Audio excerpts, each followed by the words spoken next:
Hi, this is today's tip. If you're not willing to follow up on people after you tell them to do something or show them what you want to do, why bother telling them? They're not going to do it. The chance of them completely duplicating, if you sent 5 fingers over here and you hope he received it as 5 fingers, you're a dreamer.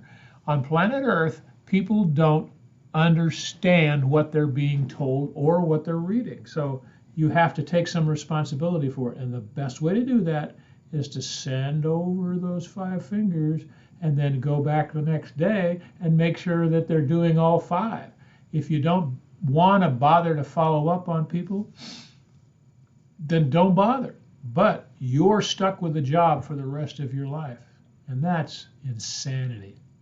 And I don't want you to be any crazier than you already are. So communicate in writing what you want people to do, and then be perfectly willing to follow up until they can do it. And once they can do it, then still follow up, but on less, instead of on hourly, do it on daily, or instead of daily, do it on weekly. But don't ever presume that people that work for you are going to, once they've got a job down, that they're going to do it perfectly the way that you want them to do it forever. You have to continue follow up.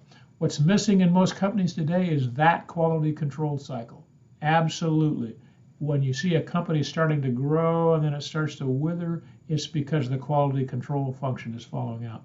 And quality control, part of quality control, if not all of quality control, is following up to make sure people are maintaining your standards. And that's my tip for the day.